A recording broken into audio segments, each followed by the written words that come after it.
Karibu sana mtazamaji wa Zone Media, naitwa Victor Moshi, ambapo leo hii tunakwenda kuzungumzia mataifa 7 yenye nguvu za kijeshi katika ukanda wa Mashariki ya Kati ambao ni ukanda muhimu sana duniani kutokana na kwenye masuala ya kiuchumi duniani, lakini vile vile ushawishi wake kwenye kisiasa, vile vile hata kutokana na rasilimali zake ambazo zinatoka huko, vile vile historia ya mizozo katika ukanda wa Mashariki ya Kati. Sasa ungana nami mwanzo mpaka mwisho. Taifa la kwanza ni taifa la Israel. Israel ni taifa ambalo linajulikana sana kwa nguvu zake za kijeshi na teknolojia ya hali ya juu, lakini vile vile jeshi la Israel linajulikana kama Israel Defense Forces IDF. Lina silaha za kisasa na mfumo wa ulinzi wa makombora wa kivita unaojulikana kama Iron Dome, ambao umeokoa maelfu ya maisha dhidi ya mashambulizi ya makombora kutoka kwa makundi ya wapiganaji likiwemo kundi la Hamas, lakini vile vile Wahouthi pale nchini Yemen pamoja na Hezbollah. Lakini vile vile ingawa Israel haijathibitisha rasmi, inasemekana kuwa na silaha za nyuklia, jambo ambalo linaongeza nguvu za nchi hii kipekee katika muktadha wa kimataifa. Msaada mkubwa wa kijeshi na kiufundi hutolewa na Marekani, jambo linalowawezesha Israel kuwa na mfumo wa kijeshi uliopangwa vizuri na wenye ufanisi wa hali ya juu. Kwa hiyo Israel ni taifa la kwanza ambalo linaongoza kwa nguvu ya kijeshi katika ukanda wa Mashariki ya Kati kutokana na kuwa na mifumo bora zaidi ya ulinzi, lakini vile vile kuwa na mifumo bora ya kijeshi kwenye upande wa jeshi lake, ambalo usaidizi mkubwa unatoka kwa taifa la Marekani na muongozo mzima wa jeshi lao unategemea taifa la Marekani. Taifa la pili ni taifa la Uturuki. Uturuki ni moja ya majeshi makubwa kabisa ndani ya NATO na lina wanajeshi zaidi ya nusu milioni. Jeshi la Uturuki lina uwezo mkubwa wa vita vya ardhini, angani na baharini.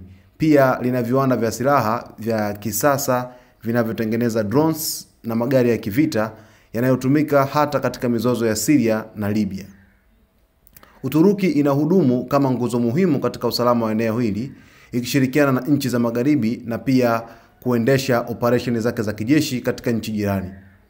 Uwezo wake wa kijeshi unachangia ushawishi wake mkubwa wa kisiasa katika Mashariki ya Kati. Kwa hiyo Uturuki ni taifa la pili lenye nguvu ya kijeshi katika ukanda wa Mashariki ya Kati, ambapo ina takribani idadi ya wanajeshi nusu milioni, ikiwa ni idadi kubwa sana ya wanajeshi katika nchi moja, ambapo taifa la Uturuki pia linahusika kwenye operesheni mbalimbali, lakini ina kiwanda chake maalum kabisa cha kutengeneza drones mbalimbali pamoja na magari ya kivita ambayo hutumika katika nchi kadha wa kadha kama vile Libya pamoja na Syria. Taifa la tatu ni taifa la Iran. Irani ni taifa lenye silaha kali na mkakati wa kijeshi unaojumuisha makombora ya masafa marefu na vikundi vya wanamgambo wanaoendeshwa kwa msaada wa serikali. Jeshi la Iran linajumuisha jeshi la kawaida pamoja na Islamic Revolutionary Guard Corps IRGC, ambalo lina nguvu kubwa katika vita ya kivuli, hasa katika mataifa kama Lebanon, Syria, Yemen pamoja na Iraq. Kwenye upande wa vita ya kivuli wanazungumzia washirika wakubwa wa Irani ambao ni Hezbollah pale nchini Lebanon, lakini vile vile Hamas pale Gaza katika nchi ya Palestina, lakini vile vile na Wahouthi pale nchini Yemen. Iran imekuwa haipigani vita vya moja kwa moja kutokea nchini kwake, bali imekuwa ikitumia washirika wake ambayo ni makundi haya ambayo nimekutajia hapo, Hezbollah, Hamas pamoja na Wahouthi pale nchini Yemen, ambapo jukumu lake kubwa ni kuvisaidia vikundi hivyo kwa kuwapa silaha, lakini vile vile teknolojia mbalimbali na mafunzo ya kijeshi ambayo imekuwa ikiwapatia.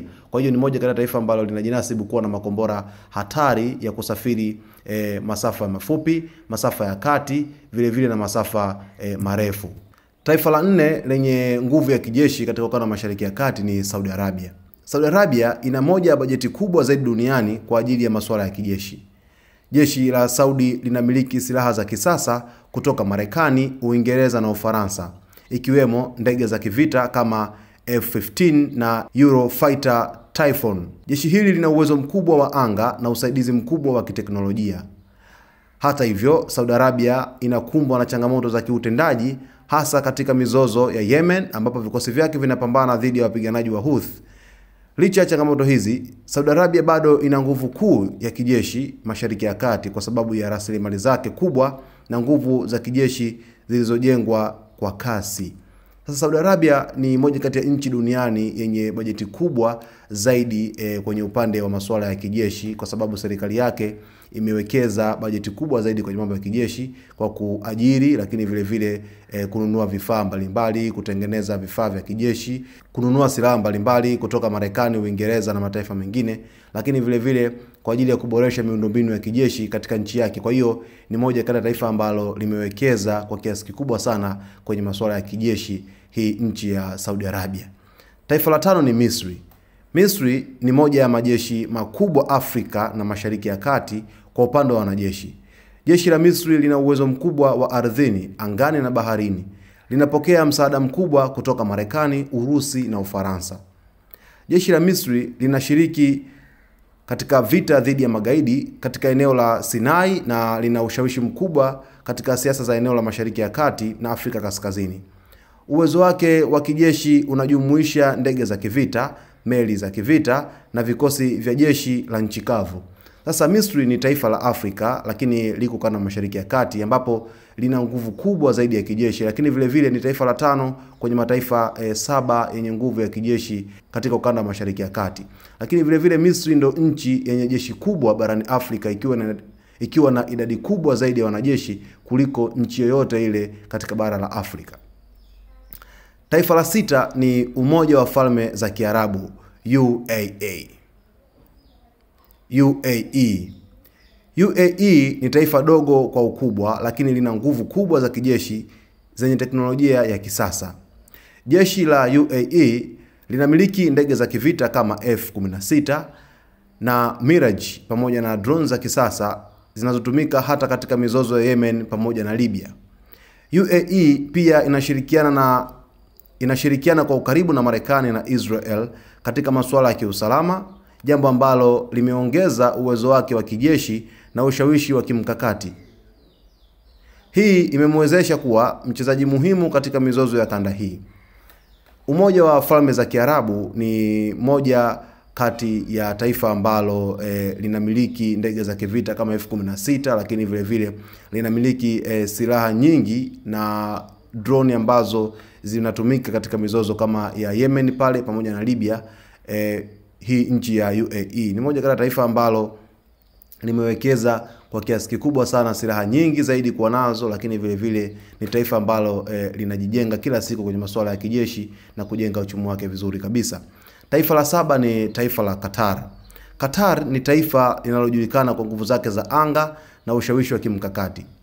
Licha ya kuwa na jeshi dogo, Qatar ina bajeti kubwa ya kijeshi na ina silaha za kisasa ikiwemo ndege za kivita kama F-15 na Rafale.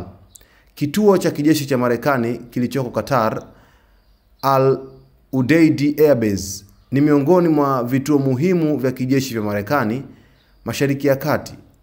Qatar pia inafanya mafunzo ya pamoja na NATO na hivyo kuongeza uwezo wa kijeshi kwa kiwango kikubwa sana katika nchi yake.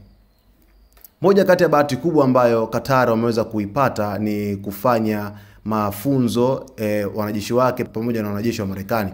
Sasa hiki kitu ambacho kinawafanya Qatar kuweza kuwa bora zaidi ni kwa ajili ya ile base ya Al Udeid Air Base ya Marekani ambayo iko pale, na inawafanya kuweza kupata teknolojia ya Marekani, lakini vile vile kuweza kufundishwa namna gani ya kuweza kuboresha jeshi lao la Qatar, kwa sababu Marekani ni moja kati ya taifa ambalo limejinasibu kuwa na nguvu zaidi kijeshi, lakini vile vile ni taifa ambalo limewekeza kwenye masuala ya jeshi.